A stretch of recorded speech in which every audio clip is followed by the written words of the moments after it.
Hello दोस्तों, नमस्कार। आप लोगों का एग्री स्टडी 92 में बहुत बहुत स्वागत है। आज हम एग्रीकल्चर से संबंधित 25 इंपॉर्टेंट क्वेश्चंस को देखेंगे जो हमारी आने वाली एजीटी की परीक्षा के दृष्टिकोण से अत्यंत महत्वपूर्ण होंगे।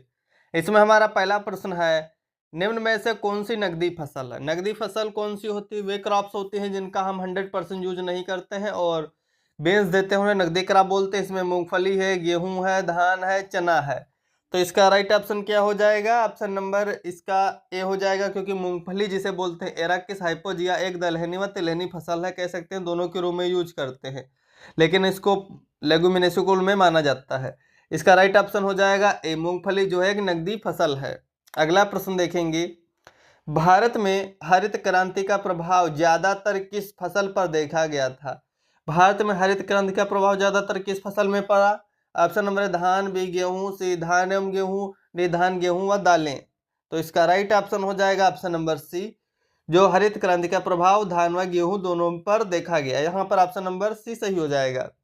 अगला प्रश्न देखेंगे, अगर यहाँ पर धान और गेहूं दोनों प्रश्न नहीं होता तो शायद ऑप्शन नंबर बी सही हो सकता था, गेहूं, लेकिन यहाँ पे दोनों ऑप्शन दिए हुए हैं तो इसका दोनों राइट हो जाएगा। ऑप्शन नंबर सी, धान गेहूं जो है हरित क्रांति में दोनों को प्रभाव जो है ज्यादा रहा था। अगला प्रश्न देखेंगे, भारत का कुल भौगोलिक क्षेत्रफल मिलियन हेक्टेयर है। भारत का कुल भौगोलिक क्षेत्रफल कितना है? लगभग 329 मिलियन हेक्टेयर, लेकिन यहाँ पे ऑप्शन ए है 322, बी है 328, सी है 327, डी है कोई नहीं। तो यहाँ पर नजदीकी आंसर हो जाएगा ऑप्शन नंबर बी, भारत का कुल भौगोलिक क्षेत्रफल 328 मिलियन हेक्टेयर के आसपास है। अगला प्रश्न देखेंगे, भारत में सबसे अधिक अरहर उत्पादन करने वाला राज्य कौन सा है? अरहर एक दलहनी फसल है, इसको बोलते हैं केजानस्कजान। इसका सबसे ज्यादा उत्पादन कौन करता है? मध्य प्रदेश, आंध्र प्रदेश, उत्तर प्रदेश, हिमाचल प्रदेश। तो इसका राइट ऑप्शन हो जाएगा ऑप्शन नंबर ए, मध्य प्रदेश में अरहर का उत्पादन सर्वाधिक किया जाता है। देखेंगे, भारतीय मृदा विज्ञान संस्थान कहाँ स्थित है? Option number A Ludhiana, B Hisar, C New Delhi, D Bhopal. तो इसका राइट ऑप्शन हो जाएगा ऑप्शन नंबर डी, भारतीय मृदा विज्ञान संस्थान जो है भोपाल में स्थित है। अगला प्रश्न देखेंगे, मध्य प्रदेश की सबसे महत्वपूर्ण अनाज वाली फसल कौन सी है? मध्य प्रदेश की सबसे महत्वपूर्ण अनाज वाली फसल कौन सी है? ऑप्शन नंबर ए मक्का, बी ज्वार, सी जौ, डी गेहूं। तो इसका राइट ऑप्शन हो जाएगा ऑप्शन नंबर ए, मक्का। जिया मेज जो है मध्य प्रदेश की सबसे महत्वपूर्ण अनाज वाली फसल है। अगला प्रश्न देखेंगे, योजना आयोग द्वारा भारत को कितने कृषि जलवायु क्षेत्रों में बांटा गया है? योजना आयोग ने कितने कृषि जलवायु क्षेत्रों में भारत को बांटा? ऑप्शन नंबर है 10, बी 15, सी 20, डी 25। तो इसका राइट ऑप्शन हो जाएगा ऑप्शन नंबर बी, योजना आयोग द्वारा भारतवर्ष को 15 एग्रो क्लाइमेटिक जोन में बांटा गया है। अगला प्रश्न देखेंगे, मुख्य फसल के फेल होने पर बाद में जो फसल तैयार की जाती है उसे क्या कहते हैं? जब मुख्य फसल फेल हो जाए और उसके स्थान पर जो कम समय में तैयार होने वाली फसल बोई जाती है उसको क्या बोलते हैं? नकदी फसल, कवर क्रॉप, कैच फसल, इनमें से कोई नहीं। तो उसे बोलते हैं ऑप्शन नंबर सी, कैच करा। जब मुख्य फसल फेल हो जाए तो उसके स्थान पर हम कम समय में तैयार होने वाली जो फसल बोते हैं उसे कैच करा बोलते हैं। अगला प्रश्न है, प्रतिशत फास्फोरस को प्रतिशत P2O5 यानी फास्फोरस पेंटाऑक्साइड में बदलने के लिए कौन सा कारक प्रयोग करते हैं? जब फास्फोरस को प्रतिशत फास्फोरस पेंटाऑक्साइड में बदलते हैं तो उसके लिए हम 2.29 से गुणा करते हैं फास्फोरस को। ऑप्शन नंबर सी इसका सही हो जाएगा। अगला प्रश्न देखेंगे, एक फसल चक्र में फसल सघनता कितनी होनी चाहिए? एक फसल चक्र में फसल सघनता कितनी होनी चाहिए? ऑप्शन नंबर है 100, बी 200%, से 10%, इनमें से कोई नहीं। तो इसका राइट ऑप्शन हो जाएगा ऑप्शन नंबर ए फसल चक्र में जो फसल सघनता है लगभग 100 होनी चाहिए। अगला प्रश्न देखेंगे, सोयाबीन फसल को 30 गुणे 10 सेंटीमीटर के अंतर पर उगाया जाए तो 1 हेक्टेयर क्षेत्रफल में पौधों की संख्या होगी। अगर सोयाबीन को 30 × 10 सेंटीमीटर के अंतर पर उगाया जाएगा तो 1 हेक्टेयर में पौधों की संख्या लगभग जो होगी 3,33,333 होगी। ऑप्शन नंबर 20 का सही हो जाएगा। अगला प्रश्न देखेंगे, निम्न में से कौन सी द्विवर्षीय फसल है? कौन सी बाइएनुअल क्रॉप है? धान है, चुकंदर है, तंबाकू है, अरंड है। तो इसका राइट ऑप्शन हो जाएगा ऑप्शन नंबर बी, जो चुकंदर है ये द्विवर्षीय फसल है।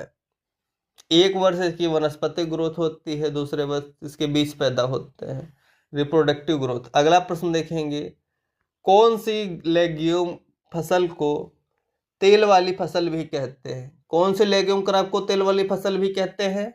ऑप्शन नंबर ए है चना, बी है मूंगफली, सी है तिल, डी है खेसारी या लेथाइरस। लेथाइरस सेटाइवस बोलते हैं खेसारी को। तो इसका राइट ऑप्शन हो जाएगा option number B, arachis hypogaea. Option number B, दाल वाली फसल के साथ तिलहनी फसल भी है।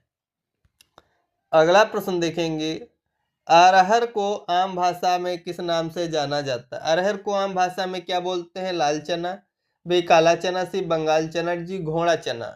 तो इसका राइट ऑप्शन हो जाएगा ऑप्शन नंबर ए, अरहर को आम भाषा में लाल चना कहते हैं। अगला प्रश्न देखेंगे, PBW 343 किस फसल की किस्म है? PBW 343 किसकी वैरायटी है?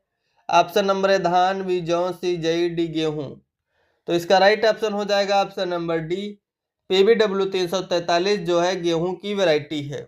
अगला प्रश्न देखेंगे, समोच्च जुताई के लिए किसके मूल्य किया जाता है? मतलब समोच्च जुताई किसके लिए आप करते हैं? पोषक तत्व संरक्षण के लिए, बी मृदा एवं जल संरक्षण के लिए, सी कीट नियंत्रण के लिए, डी इनमें से कोई नहीं। तो इसका राइट ऑप्शन हो जाएगा ऑप्शन नंबर बी, समोच्च जुताई हम मृदा एवं जल संरक्षण के लिए करते हैं। अगला प्रश्न देखेंगे, भारत के किस राज्य में उड़द सबसे ज्यादा उगाई जाती है? भारत के किस राज्य में उड़द सबसे ज्यादा होती है? Option number A Andhra Pradesh, B Madhya Pradesh, C Chhattisgarh, D Tamil Nadu. तो इसका राइट ऑप्शन हो जाएगा, जो सबसे ज्यादा उड़द है वो मध्य प्रदेश में उगाई जाती है। भारत के किस राज्य में सबसे ज्यादा उड़द उगाई जाती है? दालों के लिए जो MP फेमस है। अगला प्रश्न देखेंगे, राष्ट्रीय खरपतवार अनुसंधान केंद्र कहाँ स्थित है? राष्ट्रीय खरपतवार अनुसंधान केंद्र कहाँ पर स्थित है?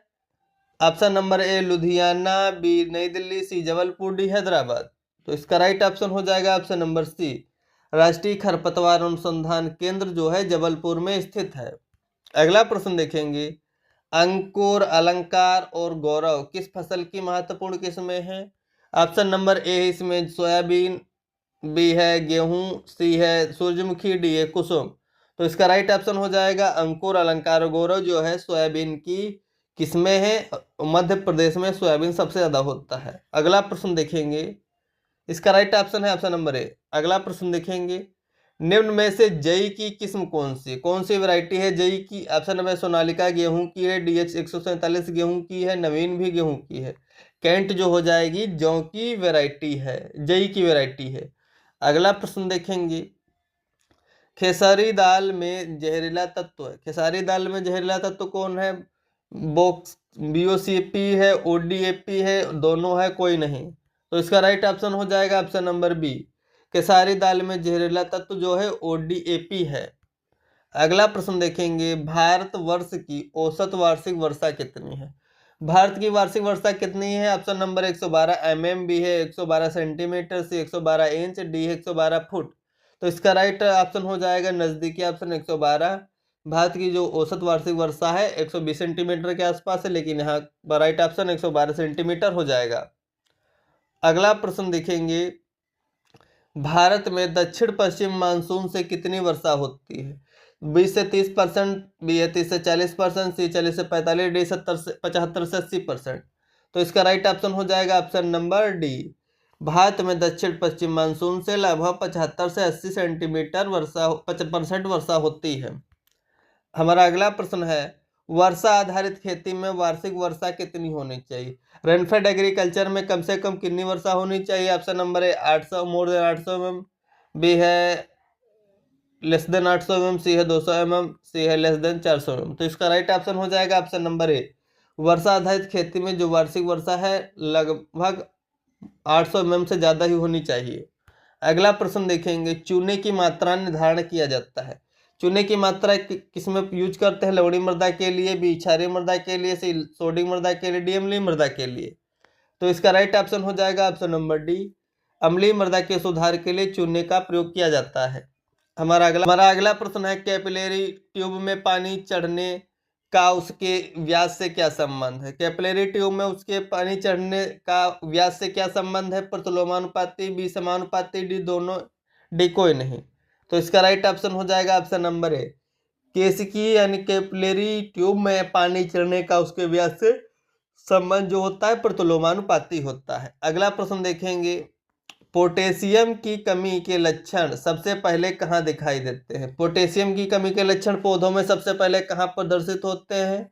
ऑप्शन नंबर ऊपर की पत्ती, बी नीचे की पत्ती या पुरानी पत्ती, सी फूलों, डी दोनों। तो इसका राइट ऑप्शन हो जाएगा जो पोटेशियम की कमी के लक्षण होते हैं पौधों में वो ज्यादातर नीचे की पत्तियां पुरानी पत्तियों में दिखाई देते हैं। Thanks for watching, please like and subscribe my channel.